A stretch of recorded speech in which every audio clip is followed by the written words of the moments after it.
Minister who currently sits in the House of Lords. She was Deputy Speaker of the House of Lords for 20 years, from 86 to 2006.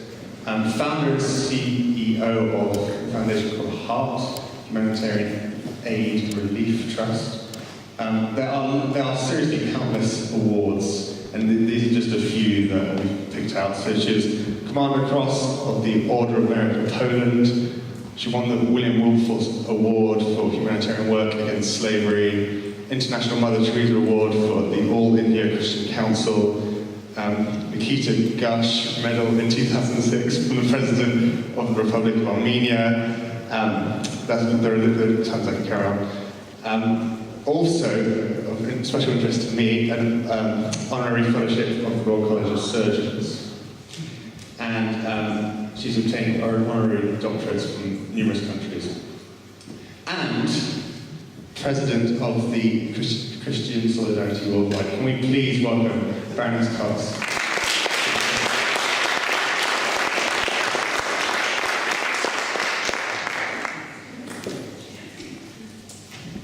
So, I have to do it, I'm afraid, but I think it's very much justified. There are probably some of us here tonight that haven't heard Baroness Cox, and some of us that have. So, Caroline? Should we put Caroline? Yeah, I think so. Caroline, your first name isn't Baroness, is it? No, it's not. It's Caroline. So how did that happen? How did you become Baroness? Well, when I'm asked to introduce myself, is this on? Can you hear? Am I deafening you? Don't deafen me. Let me know if I'm deafening you. All I ever say when I'm asked to introduce myself is I'm a nurse and a social scientist by intention. That's what I thought I was doing in my life. A baroness by astonishment. And I can tell you it was God's sense of humour. I wasn't into politics. I have to confess I don't much like politics. And I was so much not in that world. I was actually the first baroness I'd ever met. Never met one before. Don't go around in my walk of life meeting baronesses. And so I woke up one morning, found a baroness looking at myself out of the bathroom mirror, and it's quite a shock. But also, of course, it is a huge privilege to be able to be a member of the House of Lords, having become a baroness these days. And I thought, well, how can I use this enormous privilege of being able to speak in the House of Lords? And it occurred to me it's a wonderful place to be a voice for the voiceless, to be able to speak for people who cannot speak for themselves. Whether as a nurse or a social scientist on behalf of some of the underprivileged, voiceless people in our own country, but increasingly now on behalf of forgotten peoples in forgotten lands. And we'll be talking a little bit about that in a moment. But 2 points. One is, it's a much greater privilege to speak in the House of the Lord, so thanks for giving me that tonight. And also, as I was not in that world at all, but I prayed what issues perhaps would be the most relevant. And just one example, in terms of the home front and issues here in the UK, one of the very first things I became engaged in, way back in the 1980s, before many of you were born, but was female genital mutilation, FGM. I'd worked as a nurse in Sudan, I'd seen the thing for real, and I can tell you it is barbaric, it is GBH, it is grievous bodily harm, it leaves tremendous pain, suffering, complications for the victims of FGM. And so I supported the first bill way back in the 1980s to prohibit FGM in this country.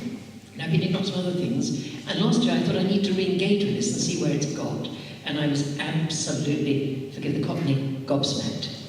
Do you know there are at least 65,000 women and girls living with that horrendous mutilation in this country today? 20,000 imminent risk of being subjected to it, and there's not been a single prosecution. So this is one of my current issues on the home front. So yeah, that's me basically. Nurse, social scientist, baroness by astonishment. I've now met quite a few more. My daily life. But what a privilege to be able to speak in the British Parliament, and I hope I never take that lightly. Out of interest, are there any other nurses in the House of Lords? Not enough. I think one other. I think some people will be interested to hear the story of what actually happened, because you got called up by a certain Prime Minister. Well, I was, I told you my background, and I just finished writing a textbook on sociology for nurses and midwives. And sociology can be an incredibly boring subject, but I tried to jazz it up a bit and make it more lively. And just finished writing that, and took it to the publishers on Monday morning. And if you're writing something, and say if you're doing dissertations and so on, get to the end, you've got to give it your all. And I completely ignored the family all that weekend. And Monday I took the book to publishers, came back and said, sorry family, I've got 3 kids, now I've got 10 grandchildren, I'll have 1 granddaughter here tonight. But I said to the family at that time, I'm sorry family, I know I ignored you terribly last weekend.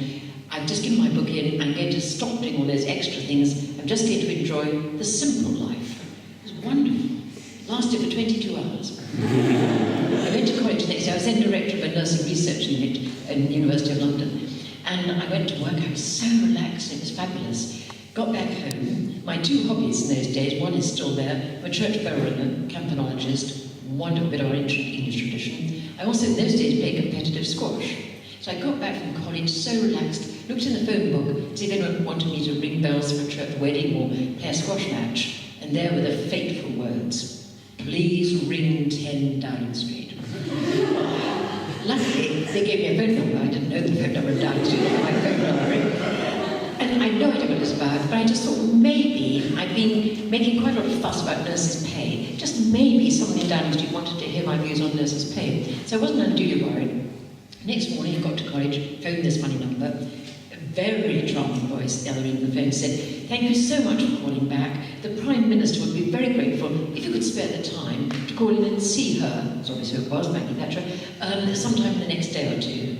Well, I sort of picked the phone up off the floor, picked my chin off my sternum, was given a time, and then feeling extremely nervous, whatever you think of Maggie Thatcher, she's quite formidable, and I said, well, I don't mind coming with an open mind, I'd rather not come with an empty mind. Could you tell me what it's about? I could prepare. And they said, no, sorry, see you at 4:45 tomorrow afternoon. So I arrived feeling extremely nervous, extremely unprepared. Doors opened, and a very suave gentleman showed me into this extraordinary room, and there was the PM. And I will always admire her for this. She said, I hope, well, she said, first of all, I'll come straight to the point, because I believe in coming straight to the point. I thought, well, that figures. Still no idea what the point was. Then she said, I'm just drawing up a list of names to give to Her Majesty the Queen for recommendations for a life peerage in the House of Lords. May I have your permission to put your name on that list? It was good that I was sitting down, I would have done a backward somersault. And then she was very fair. She said, I know you don't always agree with us on health. I'm a passionate believer in the National Health Service, and that was a bit under threat at that time. I hope you'll support us on education, because I do believe in education standards. But then the punchline was good. She said, but you have always got freedom to speak and vote according to conscience. And I voted against the government as often as I voted for it, and she'd never held it against me. And I think it was probably the last Prime Minister who did not make appointments with some kind of political expectation of loyalty. You know, she really respected the right for you to have your own mind, your own principle, and to vote according to principle. And I always admired her for that. So you left that room a Baroness? Well, it took a moment or 2 to get there, but yes, knowing I was going to be a Baroness. I've read a little bit about your connection to the Soviet Union, or your experience of the former communist regime. Can you tell us a little bit about your experiences there and any interesting stories perhaps from Poland or anything like that? Well, when you have a funny title like Baroness, you're likely to get asked to be a patron of organisations and charities. And the first one that came my way was from the Medical Aid for Poland Fund. Now we're talking about the 1930s. This was a time still under Soviet communism. Poland had a very strong solidarity, independence trade union leader, Lech Walesa, you might have heard his name. And he started the kind of protest movements in Gdansk in Poland, and that brought the Soviet Union in, the heavy boys, to really crush Poland. And they imposed martial law, which was brutal, and Lech Walesa realized it was going to be a difficult time, so he sent out an SOS for help. One of the responses was Medical Aid for Poland Fund. They got in touch with me and said, would I be a patron? Well, I had huge respect for the Poles, so I said it would be an honour. But then I think the seeds were beginning to germinate in my thinking that I said, I don't just want to be a name on the writing paper. If I'm going to be a patron, I want, as appropriate, to go and travel on the trucks to make sure the aid gets through and to be able to come back and say, I've been, I've seen, this is how it really is. So then I found myself in some challenging situations quite a few times.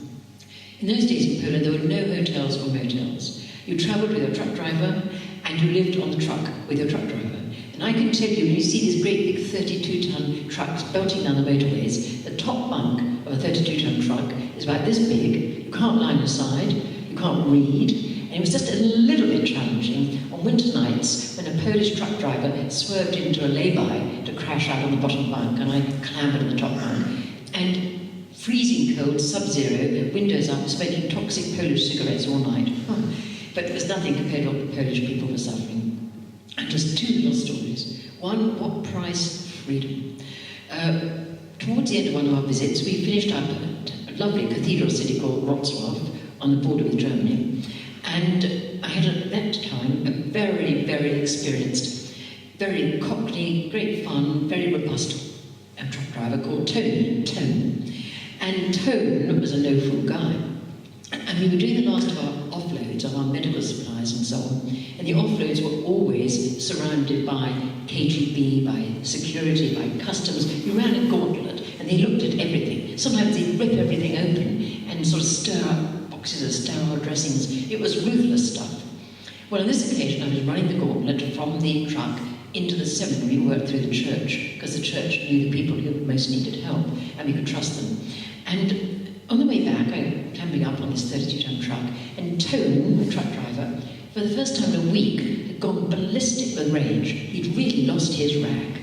And I thought, what's the trouble, Tony? He said, I won't repeat his language here. He said, it was good Cockney language. He said, well, look at something this. And I looked at something this, and it was 2 boxes of blank computer printout paper. And I said, what's the deal, Tony? He said, don't you realise we could, something or other, be in prison for this?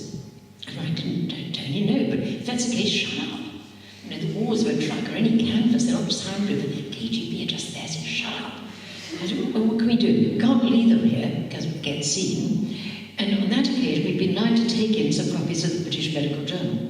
Often they wouldn't even allow the BMJ. It's not exactly subversive, BMJ. Anyway, on this occasion, we'd been allowed to take in 2 boxes of BMJs, and the Poles were desperate to know what was going on in Western medicine. So I said, okay, Tony, just give me a box of blank paper, put it under a box of journals, and I hope they won't stop me. So I ran the gauntlet twice, they didn't stop me, so he got the blank paper in. Tony then came back to Britain. I stayed in Poland to learn more about conditions in the health service and so on. And I stayed that night with a Polish doctor. And I said, I don't understand. You know, Tony's an experienced trucker. I had 2 boxes of blank paper. He said, we could be in prison for that. He looked at me as if I was totally stupid. He said, well, of course it's dangerous. Don't you realise in a totalitarian society, blank paper is dangerous? You can write ideas on it. What price freedom? And let us never forget to cherish freedom. I mean, that was for real. And we had to take it out. Later on, I used to smuggle in all sorts of other things, including blank paper and CD discs. Totalitarian societies, blank paper is dangerous. That is the price of freedom. So it really made me appreciate my freedom. But just one inspirational story. On one occasion I was in Poland, and there was a story that we used to stay, occasionally have a meal in someone's home. They often told this story. And it's a story about a 12-year-old Polish boy in the middle of the Warsaw Uprising. Towards the end of World War II, the Poles, thinking that Nazi Germany was on the way out, and the Russians were near to help them, initiated this very famous and utterly disastrous Warsaw Uprising. They rose up in rebellion against Nazi Germany. The Nazis were still strong enough to crush them, and the Russians, who they thought would come to help them, just stood by and let it happen.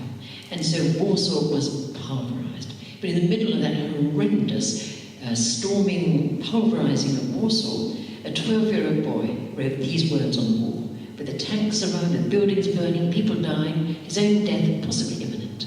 These words on the wall. I believe in the sun, even when I cannot see it. I believe in love, even when I cannot feel it. I often speak at school speech days, and the theme I love is enthusiasm. The literal meaning of enthusiasm enthusiast God in us. So if it's a Christian school, I talk about that. If it's a secular school, I talk about the spirit of life and vitality and fun in each of us. But that Polish boy's words are what enthusiasm is really all about. To continue to believe in the sun, even on the dark days when things are wrong, when tragedies happen. To believe in the sun, even when you cannot see it. And even more important, to believe in love, even when you cannot feel it. Because love is not sentimental. Love isn't just feeling. Love is doing. And we can always do love, even if we don't feel it. So I'll always be grateful to that 12-year-old Polish boy from the middle of that Warsaw uprising. Amazing people. I love the Poles. I'm sure they'll stay with me as well. You mentioned earlier a bit about FGM and things like that. And I mentioned that you won the William Wilberforce Award.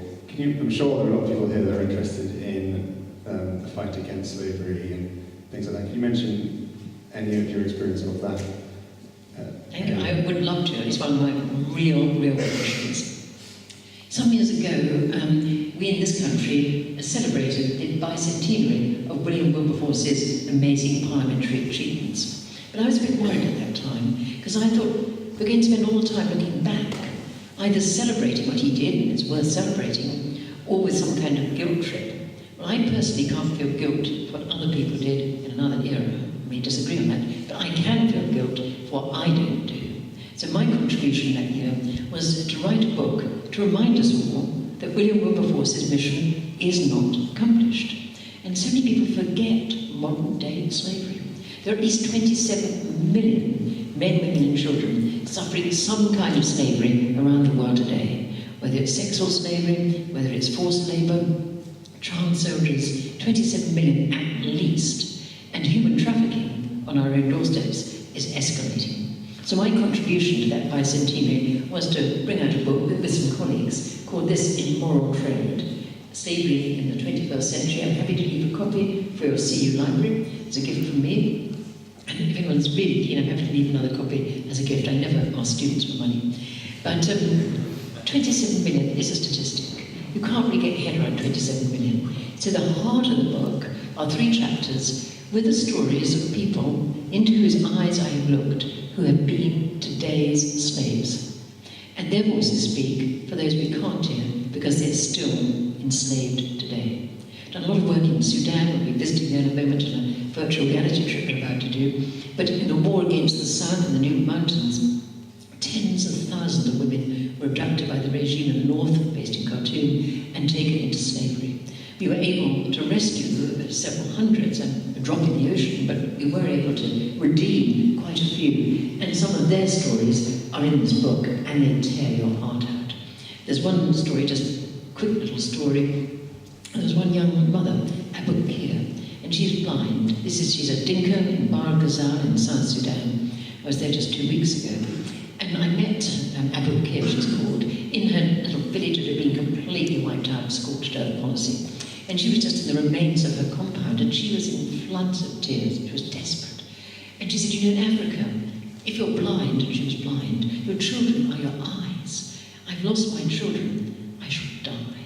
And she told us her story, how when the government of Khartoum and the Mujahideen came on their horses, firing their Kalashnikovs, she heard them coming, sheer terror. So she ran to try to escape with her 2 kids. Being blind, she fell, she was captured. They were forced marched north, along with several hundred other people from that area, and just brutalised on the way. And then she was, of course, raped. And then because she was blind, she wasn't going to be any use as a slave, so he just left her on her own. And it took her children and everyone else. She managed somehow to get away back to her village, and there she was. And we managed to give her the money, and there were traders who came, and she had heard that her children were alive, and she knew where they were. So we gave her the money for the traders to go and find her 2 children. And the next time we went back, there was such a happy Abu Kir, her picture's in here. And she was just over the moon. She said, thank you so much. My children are back. We're together again as a family. I could dance all night. So I can't dance because I'm blind. That doesn't matter. We're together as a family. This is modern day slavery. Heartbreaking stories from Sudan. You may have heard of the Lord's Resistance Army, a strange rebel movement, a brutal rebel movement in northern Uganda that terrorised northern Uganda for 20 years. And one of the worst things that did was to abduct at least 25,000 children, forced march to the north and forced them to become child soldiers. Working in North Uganda, we were there when the LRA was active, met quite a lot of the kids who'd escaped, and their stories would tear your heart also. I remember talking to one girl. She described how she'd been taken from her home, parents had been killed, and she was forced marched north to one of the training camps, and then they were typically given live ammunition, and they had to practice with other children as target practice. And then she described how on a terrible morning she'd been forced to kill another boy and drink his blood, to kill him with a panga knife and drink his blood. She said, I still have nightmares. I still wake up and just remember that terrible, terrible morning. What could I do? It was him or me. And then there are stories of various kinds of slavery, forced labor, sexual slavery from Burma. So the book gives you the fine texture of human suffering behind the statistics, and how slavery affects obviously the person who's enslaved. It's hell on earth, but also affects families, affects communities. It is a barbaric phenomenon, and we should not be sitting here in a free country today knowing there's still at least 27 million people suffering this barbaric phenomenon and not doing more about it. So it's my passion. And I will leave a copy with you, and if you want to have a good cry, read the case studies. They are for real, and I've met the people. I think there are a few on the table on the back as well. So. I'll leave them as gifts. If anyone's got a particular interest in human rights or these sort of aspects or trafficking, please please feel free to take them. Thank you very much, Karen. Can you give us, I'm sure there's people that don't know much about HART. Could you give an overview of what HART does and your journey to being involved with it? Thank you. When I set up HART, with the blandest of all possible names on purpose, Humanitarian Aid Relief Trust, can't get more bland than that, deliberately, because we wanted to fill a niche. I'd done quite a lot of work, both in aid and advocacy. I was privileged to be a founder trustee of one of the biggest now world players of medical emergency relief, Berlin, Medical Emergency Relief International, and that's now a world player. And so that does, obviously, medical emergency relief, humanitarian aid, very, very professionally. Was also involved with Christian Solidarity Worldwide, which obviously does advocacy, also involved with Amnesty and so on. But there's a great big gap. One is many of the aid organisations don't do advocacy, and there's no reason why they should, it's not their remit. And many of the advocacy organisations don't provide aid, and again, there's no reason why they should, it's not their remit. And HART was set up to fill a gap, to work for victims of oppression and persecution, trapped behind closed borders, who are not being served by major aid organisations. Because the big aid organisations, the names you all know, like the UN, Save the Children, etc., can only go places with the permission of a sovereign government. If a sovereign government is victimising a minority in its own borders, then those big aid organisations are not allowed to go there, and they don't go there. So in HART, we spend quite a lot of our time crossing borders illegally and completely shamelessly. That's where you need to be. And when you're with people who are victims of oppression and persecution, then of course they need a helping hand. We work through local partners. The local partners are the heroes and heroines. They are incredible people with an amazing multiplier effect, mustard seed people. But they need a helping hand. They need some help for their people in these terrible circumstances, and they also need a voice. So we provide aid and advocacy for victims of oppression and persecution. And in the last month, I've been across the border illegally into Burma, where the ethnic nationals will be visiting there in just a moment, and back in South Sudan. And then last year we were across the border illegally in the Republic of Sudan itself. You've got to get there. It goes right back to that passion I had when I originally decided to travel on the trucks to go to Poland. There's no substitute for going and being there yourself. A, to show the forgotten people they're not forgotten, and B, to be able to come back and say, I've been, I've seen, this is how it really is. And that gives the authenticity to advocacy. Amazing, wonderful. Can we have a look at some of the pictures now? I would love that. Can we have the lights down? I hate being in frame. Let's get out. I'll get out of frame, and I'll just invite you, if you will. Can you see through me? Most people can. Am I blocking you? No, okay. Because, well, that just tells you exactly what I've just been saying about what HART does. And we're just going to travel to one or two of the places we're working and meet some of our heroic partners on those front lines of faith and freedom. Next slide, please. We're going to begin in Armenia. Armenia for two reasons. One is it's the place where I first began some of this work. I'm going to get myself off my pedestal. But also, as a matter of interest, Armenia was the first nation in the world to become Christian as long ago as 301. And mission doesn't come easy. And can we have the spotlights on?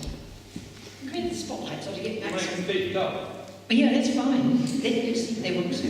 And get better definition of the pictures. Thank you very much.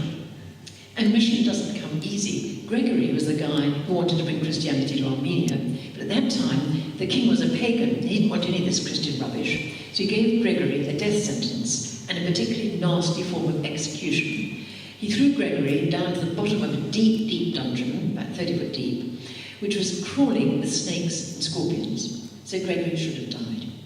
But the king's sister took a liking to Gregory, and the dungeon is underneath the end corner of that church. And you can still go down to that dungeon now. Whenever we visit Armenia, we always go there, pay a sort of pilgrimage. It's not still crawling with snakes and scorpions. I might not go quite so often. But it's a very humbling experience. And Gregory survived, miraculously. He didn't die from the snakes and scorpions, but also the king's sister took a shrine to Gregory. And at the bottom of the dungeon, if you look up, there's a little slit in the wall, and every night the king's sister used to put food and water down there for poor old Gregory. And he endured that dungeon for 13 long years.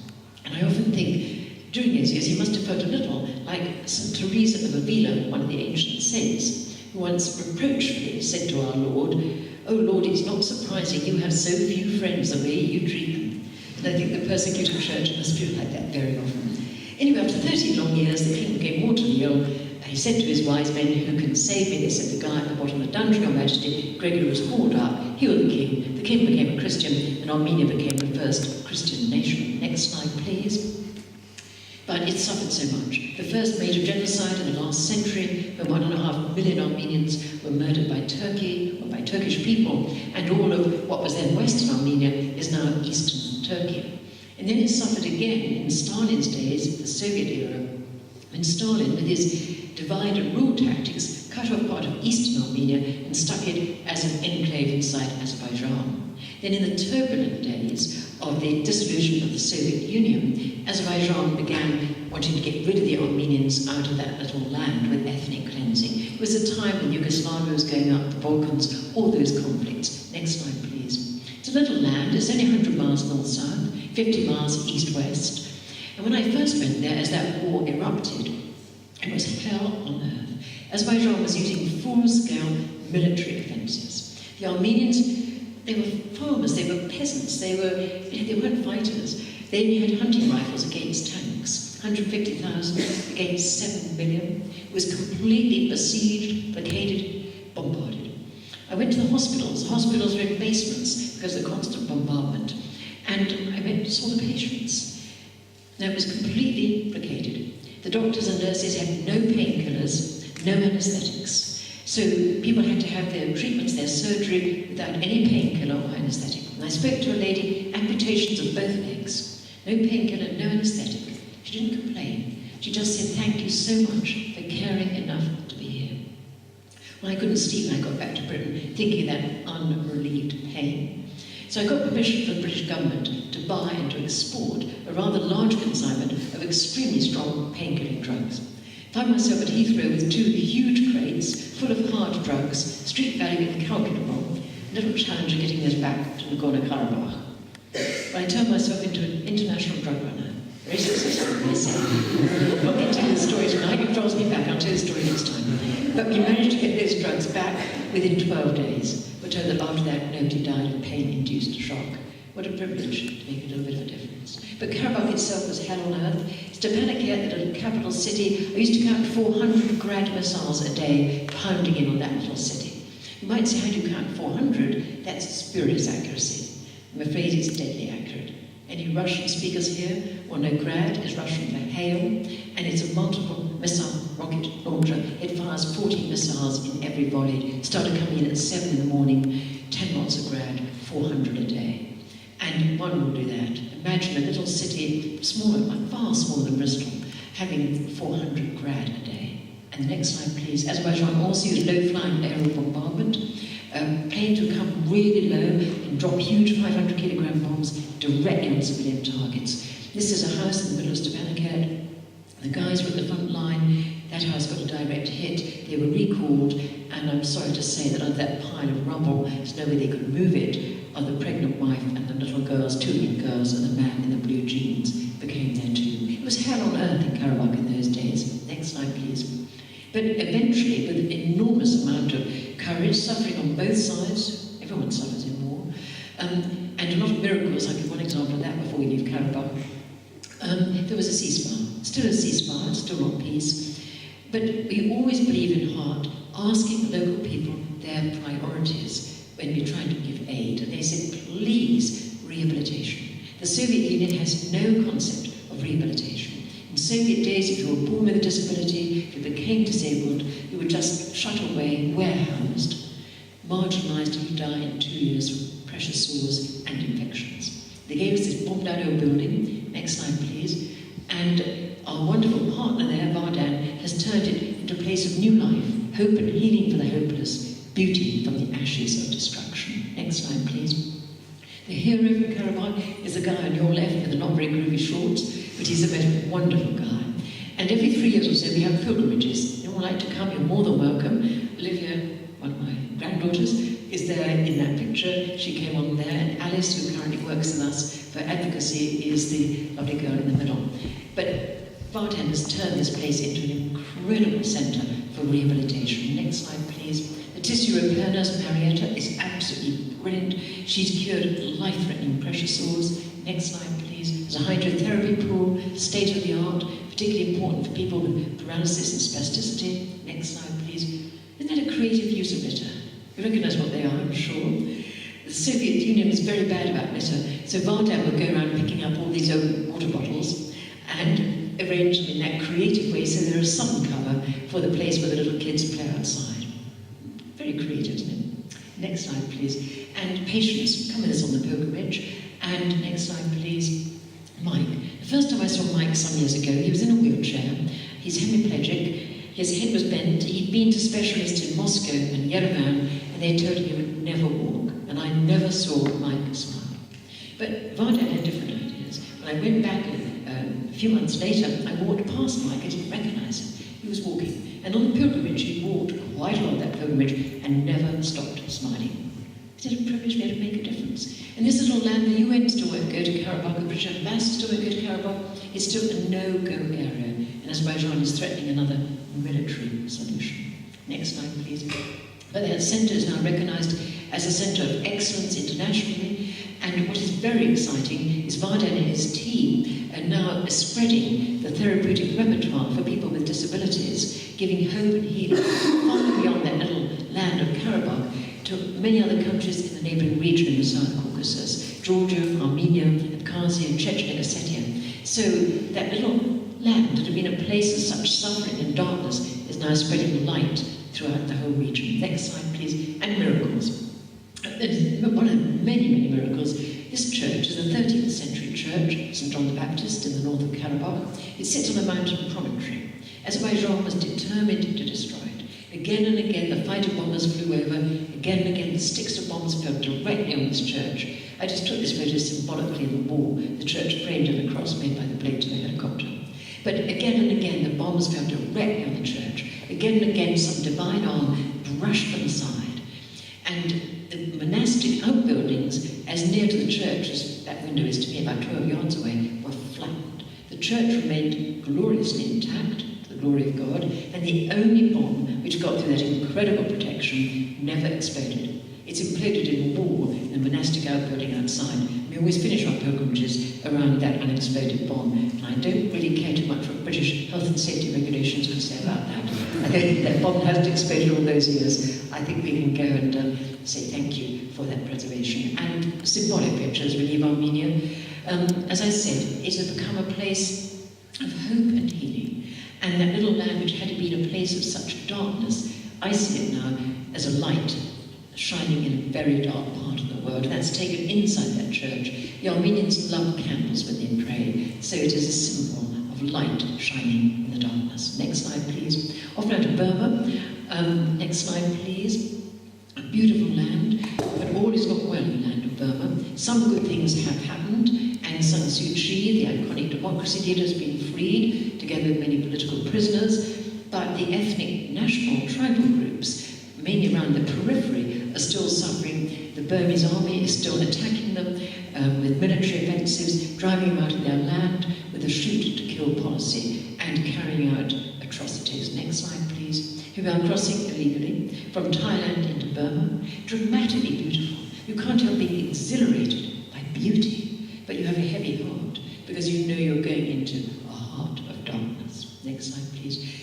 With the fight, with the Burmese army attacking, I had emails in this morning and yesterday about renewed attacks in Shan State and Kachin State, and the Rohingya people, the Rohingya are predominantly Muslim, they're suffering horrendously, as are the Shan, who are predominantly Buddhist, and the Kachin, who are predominantly Christian. And I must say, just one thing, we're a Christian organisation, but it's our passionate commitment that our aid, our advocacy, our love must be unconditional and available for all. So we will work equally for people of other faiths or none, in a totally uncompromising, unconditional way, because Christian love must be unconditional. So we're across the border in Shan State, who are predominantly Buddhist, a huge privilege to work with them. But the bombs are no respecter of persons or religions. You fire on a village and it's a wooden village in the jungle, it'll go up like tinder. Next slide, please. And the amazing miracles of grace we find amongst our persecuted brothers and sisters. Masu is a Karen lady. When an attack on her village, she lost her home, completely gone up in smoke. She'd been shot by one of the Burmese soldiers, and this is what she said when I asked her what she felt about the soldier who shot her. Incredible miracle of grace. Well, I love the soldier who shot me. The Bible said we should love our enemies, so of course I love him. He is my brother. That makes me feel pretty small. But we do find incredible miracles of grace out on the front lines of faith and freedom. And look at that lovely smile. Next slide, please. But back to the tragedy. Hundreds of thousands have been driven from their homes. And I was across the border in Burma about 3 years ago. And it was a place which had been attacked and people had fled. And we were with some of the displaced. And I thought, what literally hell? You're driven out of your land, your village, your paddy field. Just run with what you've got. But where do you run? And the phrase came to me, the long road to nowhere. There is nowhere to run. All you do is hide in the jungles, internally displaced people, or flee across the border into overcrowded refugee camps. Next slide, please. The face of anguish on that long road to nowhere. Next slide, please. And sometimes we ask kids if they can draw what they feel, because it's easier to draw something painful sometimes than to talk about it. And this little lad says it all. I'm very sad. But look at the picture of his world. That's what his world looks like to him. Pretty bleak, isn't it? Next slide, please. Now, one of our wonderful partners, Dose, is one of my heroes. He is a really great guy. He wanted to spend 11 months of the year in the jungle with those displaced people. One brave guy. He knows that if he's caught, but you could go to the next one, we can come back to this one. Because those of you who may say your prayers, please do pray for Dose. He knows if he's caught, he'll be tortured to death. They've seen the remains of what's happened to other health workers who've been caught by the Burmese army, and they do torture them to death. So he knows he'll be tortured to death, but he wants to spend, or he does spend, 11 months of the year in the jungle, and he asked HART for help, because he wanted to set up a mobile medical backpack team. He wanted extra strong backpacks, hammocks, etc., and medicines, of course. And he spends 11 months of the year in the jungle with those people risking his life. And if we can go back one now, and I shan't forget, he said, every night when I go to bed, it's freezing cold, and I have to hang my hammock low for 4 reasons. To be below the bullets, to be below the shell blast, slightly less cold, and it's less far to fall. And then with real fear in his eyes, he said, I couldn't go in if I didn't pray.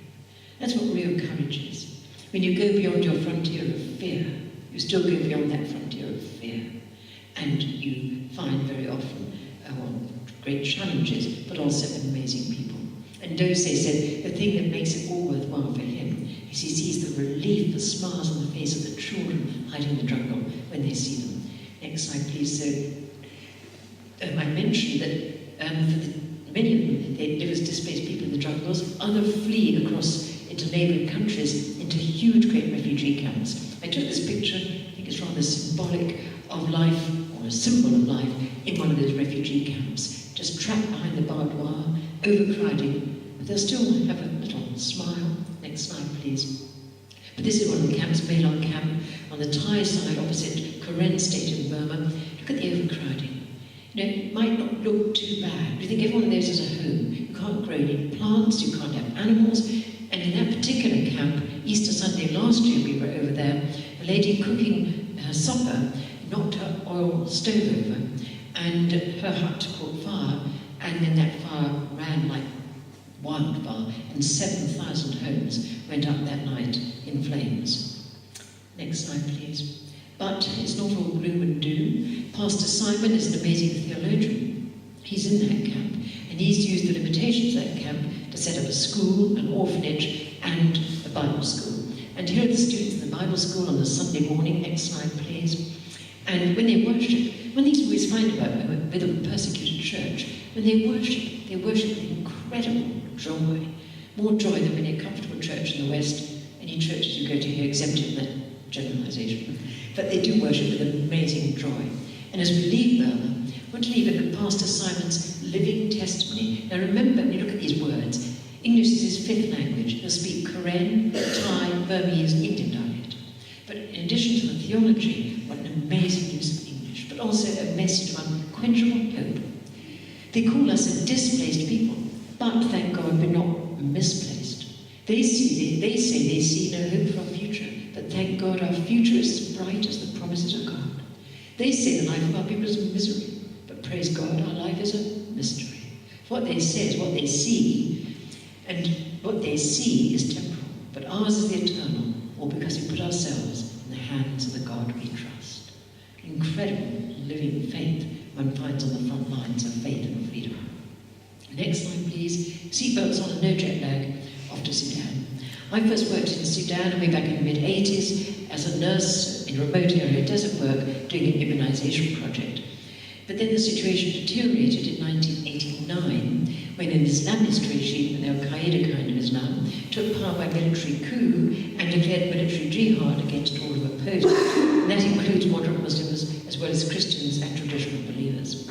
Every month, Khartoum would publish a list of airstrips that were open to UN Operation Lifeline Sudan and all the big, legit organisations and the forbidden areas. And of course, he carried out his military offensives in the no-go areas so no one could take aid to victims or tell the world what he was doing. I went 30 times to those no-go areas, and Khartoum did not love me because I told the world we didn't want the world to know. We took aid to the victims, they didn't want to receive aid.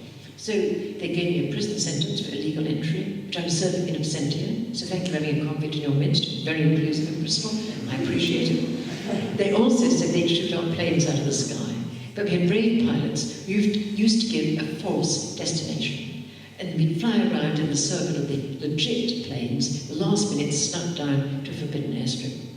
The plane couldn't stay on the ground because it would certainly be bombed. Took off, and we had the privilege of spending several days with the local people. Next slide, please. And it was heartbreak land. You see there a young mum with a blindness that could have been treated or prevented, a little one in the last stages of starvation. And I could show you album after album of photograph like that. 2 million perished in that war, 4 million were displaced. Next slide, please. Whenever we landed at the little forbidden airstrips, as the plane came in, we'd see from horizon to horizon smoke, villages burning. People would come running up with tears saying, thank God you've come, we thought the world had forgotten us. They say, come footing, they say in Sudan, see what the enemy's done. We went footing again and again through the scorched earth policy. Next slide, please. Through the destroyed cattle, I went to show you the human corpses. Next slide, and this one, the first of those slides was in Bahr Ghazal to the west of South Sudan. This is on the Ethiopian border to the east. A whole swathe of devastated land. Next slide, please. A little land that remains of his church, but they wouldn't be worshipping in that church. Next slide, please. Well, eventually a comprehensive peace agreement was signed in 2005, brought a referendum for independence, a new Republic of South Sudan and the birth of the new nation in 2011. Next slide, please. But it is a time of the glory and the grey. South Sudan has celebrated its independence, but wars continue both in South Sudan and Sudan to the north. Humanitarian crises abound. Next slide, please. Look at this lady's lovely smile. One of the things I love about our African friends, they always smile. Next slide, please. Look at her hand. You may recognise that. Leprosy. Khartoum denies it. Well, it's there. Next slide, please. What a privilege to hold that lady's hand. I happen to be a third order Franciscan. That's someone who sort of tries to do some things like St. Francis did. And next slide, please. I think this saying of St. Francis speaks to any of us and all of us. It's a challenge. Pity weeps and turns away. Yeah, we can all see the horrible scenes on television, read about them, and weep. But compassion weeps, puts out a hand to help. What a privilege to be able to do that. We've got so much, haven't we? We've got freedom. We've got relative plenty. We can all do something. Next slide, please. Now, Bishop Deng, I was with him just last week, is one of our amazing partners. He's an Anglican bishop, the Diocese of Wa, and in South Sudan. Next slide, please. He's a great guy. Next slide, please. All around there's destitution, devastation, schools bombed by Khartoum. Next slide, please.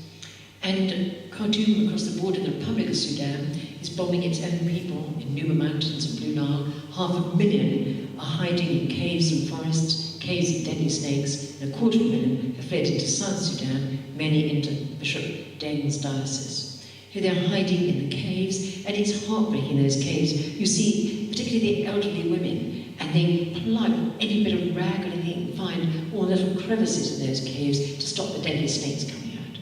But they say we're more afraid of the bombs than the snakes. But normally in peace, they'd never go in those caves. And kids, again, drawing what life is like for them. In Sudan and South Sudan today, bombs. Khartoum has cynically increased its bombing of its own people in Sudan to the north since the troubles blew up in South Sudan. And these are kids drawing of their life today. The bombers are flying over all the time, dropping the bombs, creating terror, creating fear, creating death. Next slide, please. The people can't go and harvest their crops in the fields, so they're reduced to eating this kind of totally non-nutritious stuff they can scavenge. Next slide, please. Bishop Moses is our hero, and he is doing so much food aid for thousands who fled into his already devastated diocese, and he's such honesty. Last year, several thousand people fled into his diocese. He sent an SOS to HART. Please, food aid, they're dying of starvation. Well, all we could get is £10,000. I said, Bishop, I wish I was Bill Gates, but all we've got is £10,000. I'm sorry. He said, don't worry, £10,000 will buy a lot of sorghum. Well, he said it did save a lot of lives. Then another wave of refugees poured into his diocese. Another SOS. He said, another £10,000. Again, wished I was Bill Gates. I always wish I'm Bill Gates. I know what I'd do with his money. But anyway, and then we went to visit it. And he met Bishop Moses. He said, thank you for the second 10,000. It bought a lot of sorghum. It saved a lot of lives. But then our own sorghum harvest ripened early, and we were able to give the people our own sorghum. So I didn't need to use all your £10,000. Would you like me to return what I didn't use? What integrity.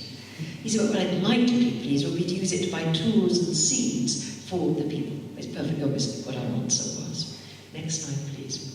But as we leave Sudan, much needs your prayers, those who pray, both the Republic of Sudan, the old north, where Khartoum is determined to turn it into, as the president has been indicted by the International Criminal Court, has said, a unified Arabic Islamic state. So he's carrying out ethnic cleansing and religious cleansing of Africans, whether they're Muslims, traditional believers, or Christians, but also Christians from the Republic of Sudan. And to the south, the fighting erupted, which I'm sure you've seen on the BBC, which is heartbreaking.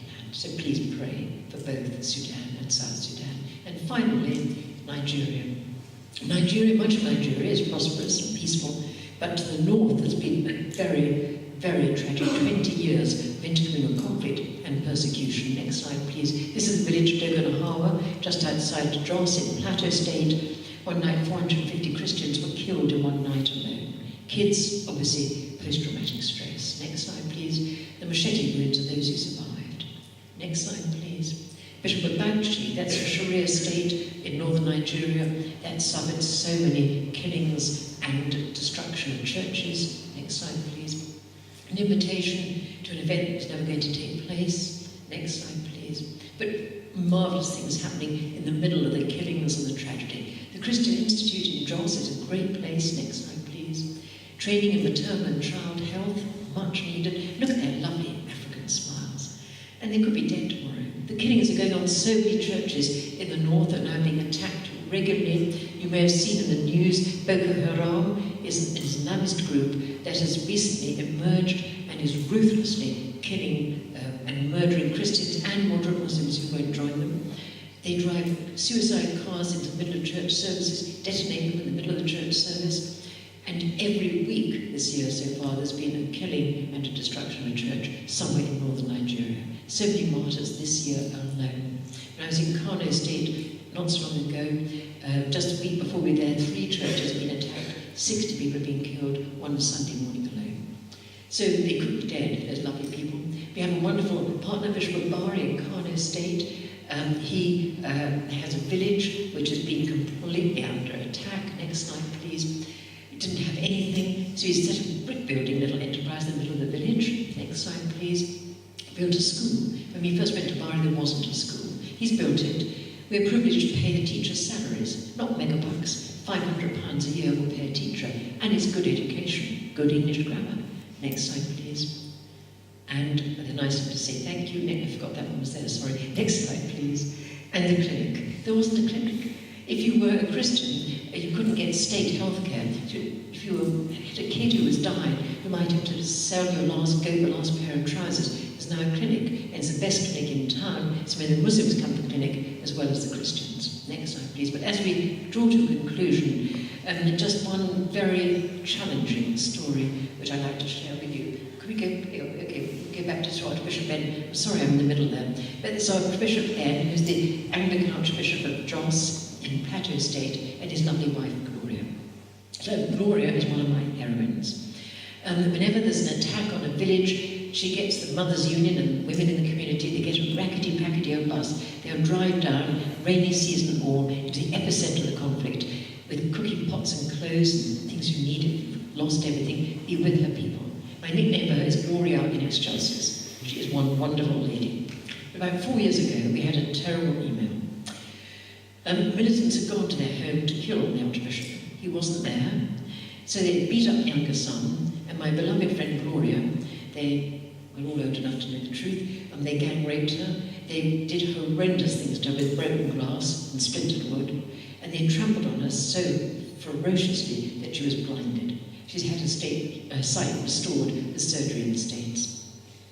And she was obviously in a horrendous state. Well, the bishop immediately went home, and he sent out an email. And he said, I've now been home for 24 hours, and I've had time to sit and pray, and I've had a laugh. Because I remember when I was a little boy, my mum used to want us to become Christians so much. She used to pray so much. And I know when churches in Nigeria get into trouble, Christians in the West pray for us. So maybe we ought to get into trouble more often. That was the end of his humour. He then turned serious. He said, I've just come from the hospital.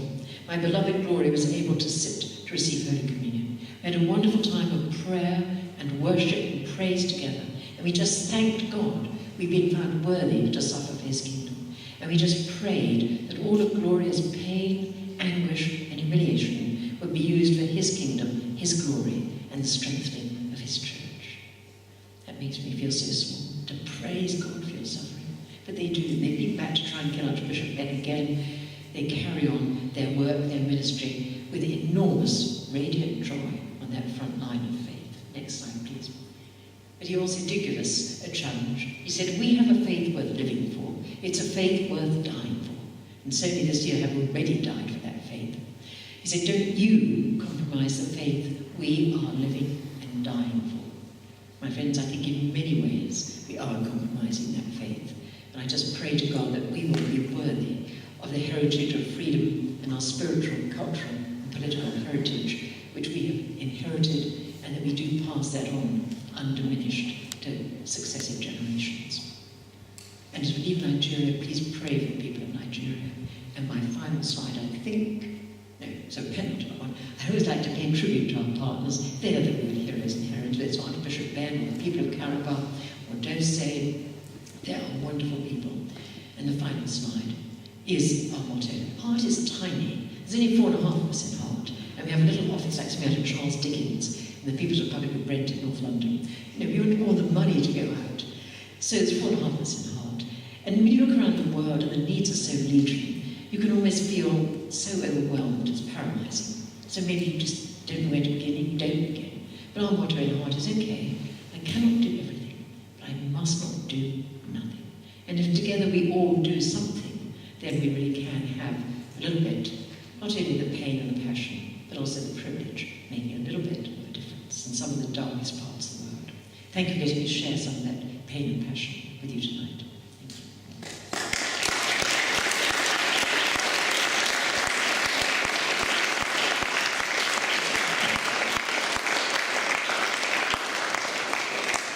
Caroline, can we just ask one more question before we open it up for questions of the floor?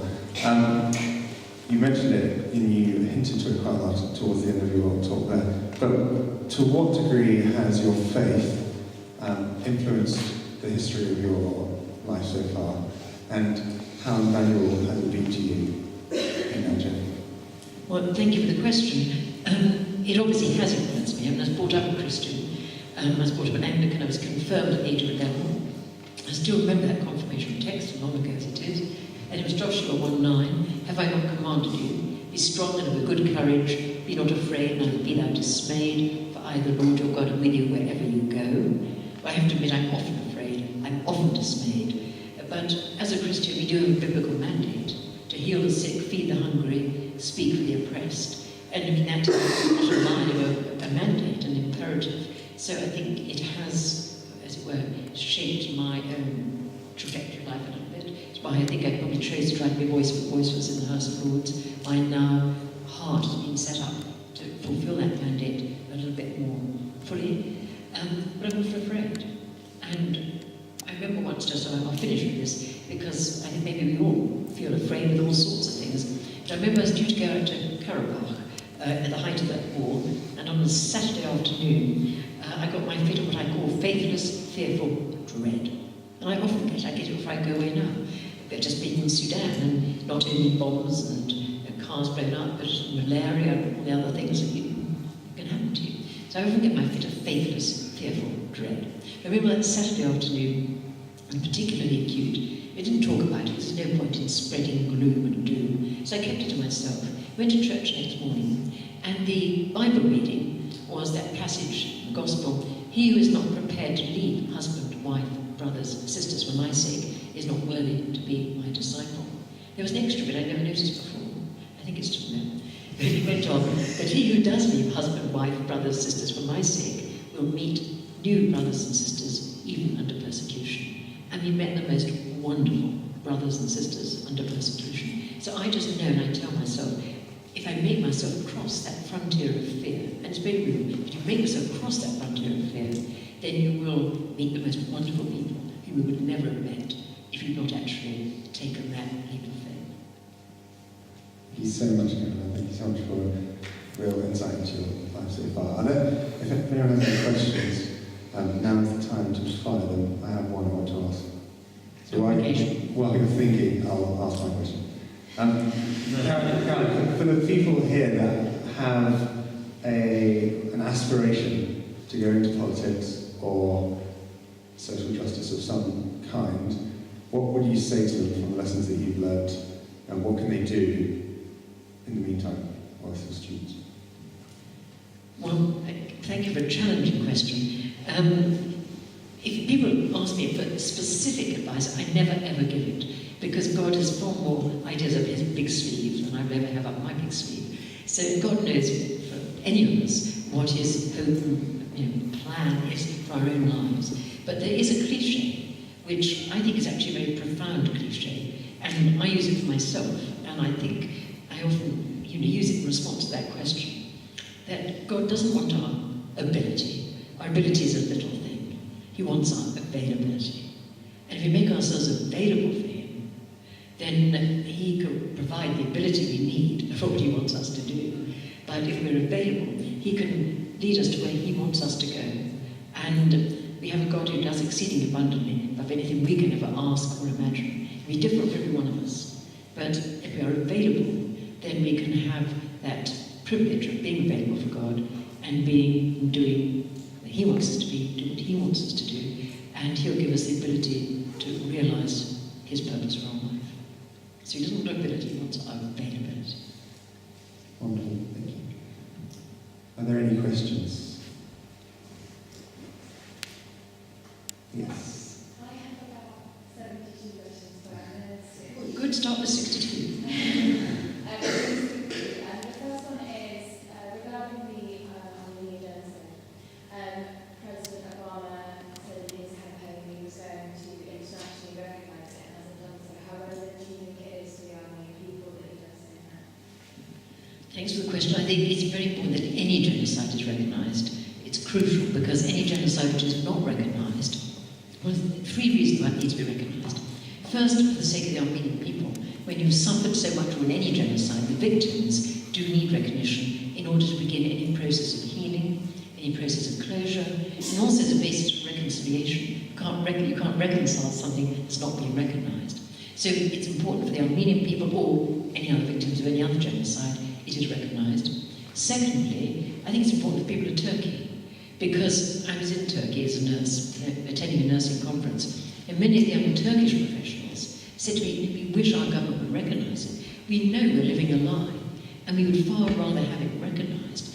And I think for the Turkish people, it's not good for the government to continue to perpetrate a lie and to threaten and intimidate people who do not allow the truth to be spoken. That's not a healthy situation. So I think it's important for the Turkish people, and I think it's important for the world.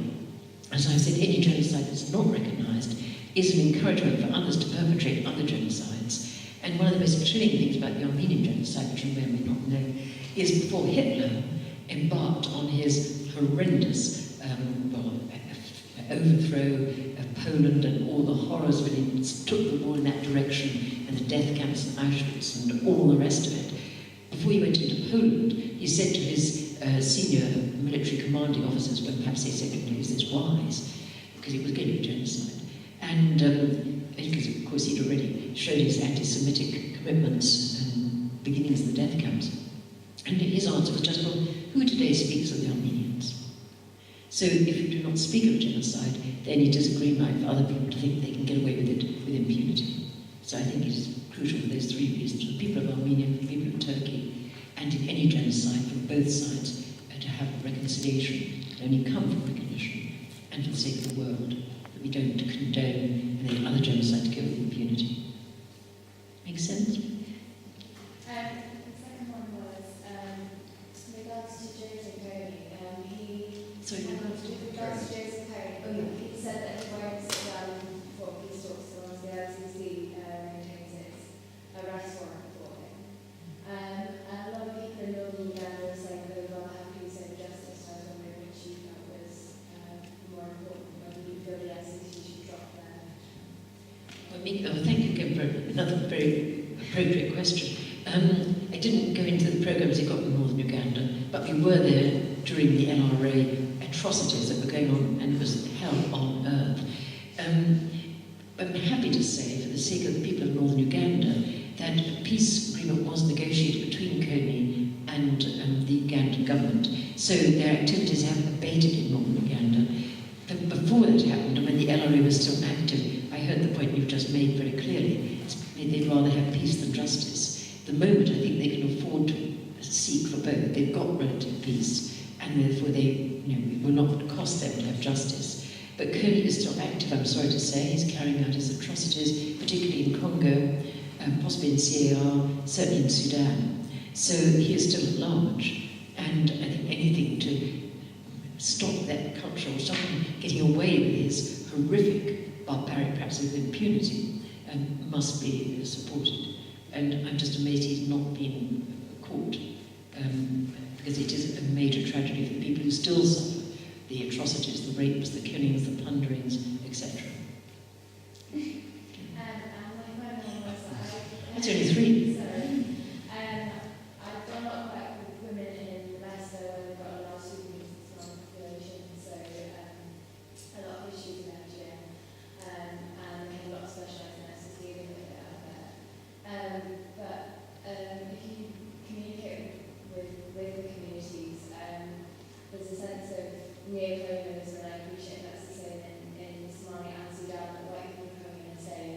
this is not barbaric practice, whichever it is, and you shouldn't do it, and they feel there's a cultural kind of difference between their practices and ours.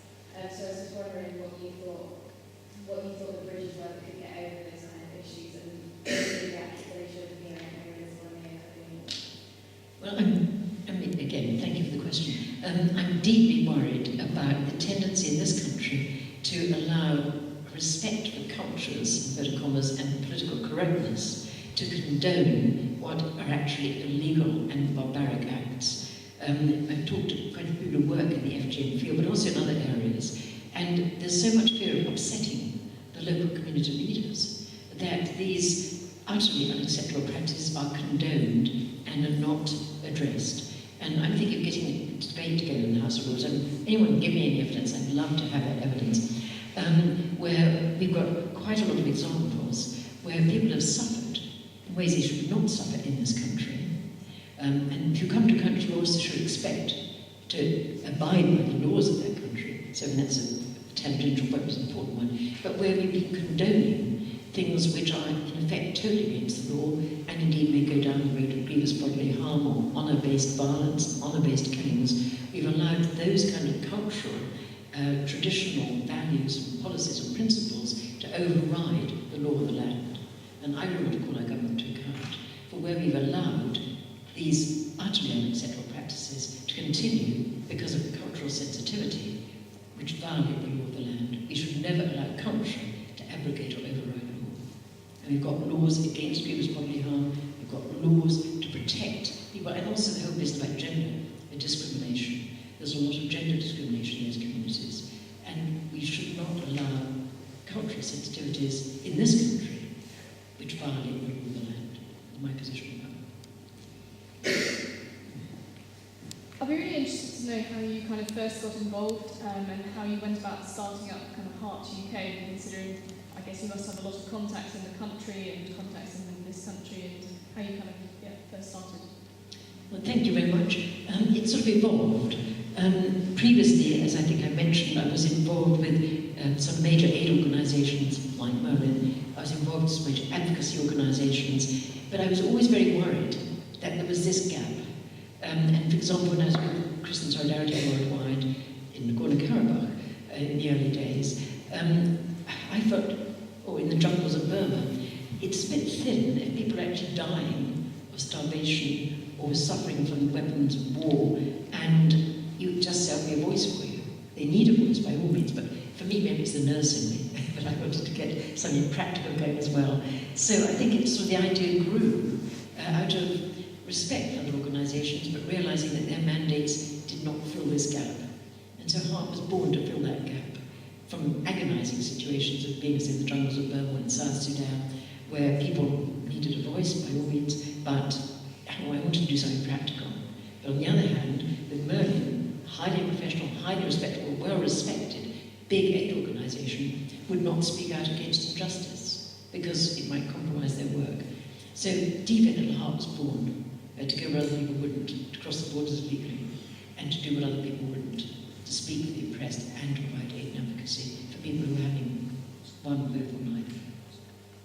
I mean, one, not both, but or neither. Does that make sense? Yeah. And it's sort of, I think it is a valid vision. I think it's something which really does make sense when we're out in the field with our wonderful partners. Again and again, I think its authenticity and its appropriateness is really appreciated by them. And when we come back on the advocacy side, very often the minister will say at the dispatch box, in the funny terminology of the House of Lords, well, the House listens to the noble Baroness, because the House knows that the noble Baroness has been there and brings back information available to your lordships, which not even our Foreign Office know, because she goes where other people don't go. So I think the authenticity is valid, and the aid is certainly valid. Makes sense? Yeah. I think we're run out of time, I'm afraid. Karen, I may have to drive back tonight. Don't worry about that, I can take another couple. If you can afterwards, there's people that have questions, come and ask you. Of course. I think we owe Karen a huge round of applause. Thank you for coming.